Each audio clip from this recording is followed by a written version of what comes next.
A filosofia medieval foi um período de expansão e consolidação do cristianismo na Europa Ocidental. Desenvolvida na Idade Média, abrangeu o período que vai do século V ao XV. Teve suas raízes na filosofia clássica, principalmente nas ideias de Platão e Aristóteles, sendo dividida em duas grandes fases, a patrística e a escolástica. Os padres das igrejas criaram a filosofia patrística, buscando adaptar a filosofia grega aos princípios cristãos, utilizando como base as ideias de Platão, a fim de explicar conceitos como imortalidade da alma, existência de um só Deus, dogmas como Santa Trindade, etc. Sua principal característica era a expansão do cristianismo na Europa e o combate aos hereges. Por isso, essa doutrina filosófica foi representada pelo pensamento dos padres das igrejas, que gradualmente auxiliaram na construção da teologia cristã. Já a filosofia escolástica se baseava nas ideias de Aristóteles, sendo um movimento que surgiu com o intuito de refletir sobre a existência de Deus, da alma humana e da imortalidade, justificando a fé a partir da razão. É um método ocidental de pensamento crítico e de aprendizagem, com origem nas escolas monásticas cristãs, que concilia a fé cristã com o sistema de pensamento racional, especialmente o da filosofia grega.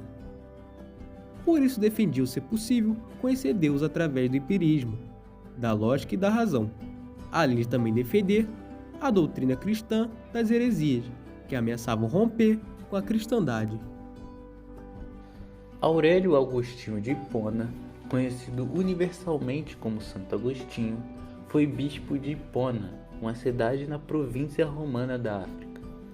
Escrevendo na era patrística, ele é amplamente considerado como o mais importante dos padres da Igreja no Ocidente, sendo um dos mais importantes teólogos e filósofos nos primeiros séculos do cristianismo.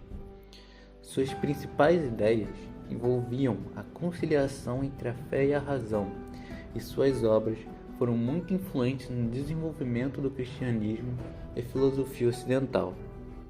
Para Santo Agostinho, o livre-arbítrio é a possibilidade do ser humano poder fazer escolhas, tomar uma decisão, agir ou não agir em determinado assunto. Entretanto, o livre-arbítrio deve respeitar a natureza humana, ou seja, não é só porque deu na telha de um maluco querer voar, que ele simplesmente vai levantar os braços e sair voando por aí como super-homem. O livre-arbítrio é considerado um bem médio dado por Deus. Assim pode ser usado tanto para o bem quanto para o mal. A existência de Deus colocou Santo Agostinho em um problema, pois Deus, como Criador de tudo, é perfeito, não pode ter criado o mal. Assim, ele analisou e decidiu dividir o mal em 3 níveis: metafísico, moral e físico. O metafísico não há mal, pois tudo é como deve ser no cosmos. O moral é o mal que é entendido como a aversão a Deus, ou seja, ele é o pecado, geralmente causado pelo mau uso do livre-arbítrio. O físico é o mal causado por causa do pecado original, que é a soberba, cujo homem, amando a si mesmo, tenta livrar-se de Deus, trazendo assim doenças, fome, sofrimento e muitos outros problemas. Santo Agostinho identifica 2 amores, sendo um deles gerador da cidade dos homens e o segundo genitor da cidade dos homens. Os homens só vislumbram a terra e o amor próprio. O amor de si e o desprezo a Deus criaram a cidade dos homens, contaminada pelo pecado original. Como sintoma, se afasta diariamente dos ensinamentos sagrados. Essa ordem é caracterizada por reunir insuficientes conhecimentos acerca das leis eternas, reunindo os pecados capitais, os vícios, o caos em uma só concentração.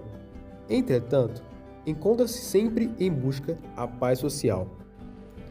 Tomás de Aquino foi um padre católico e discípulo do grande escolástico Alberto Magno, tendo auxiliado na reintrodução da filosofia aristotélica no pensamento europeu e sendo um dos defensores da filosofia escolástica. Ele foi um dos pensadores mais destacados do seu período, escrevendo inúmeras obras onde privilegiou a razão e a vontade humana, criando um novo pensamento filosófico cristão. São Tomás de Aquino diz que o livre-arbítrio Se trata das ações individuais humanas que podem ter consequências, mas que são responsáveis por criar responsabilidade social. Isso ocorre pois as pessoas são livres para fazer o que elas bem entenderem, mas cada escolha tomada tem sua consequência, seja ela boa ou ruim.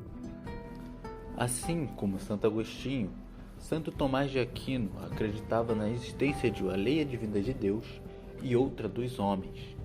E com isso, ele dividiu as leis em 4 e as descreveu da seguinte forma: Lei eterna. Essa é a lei de Deus, sendo perfeita e eterna.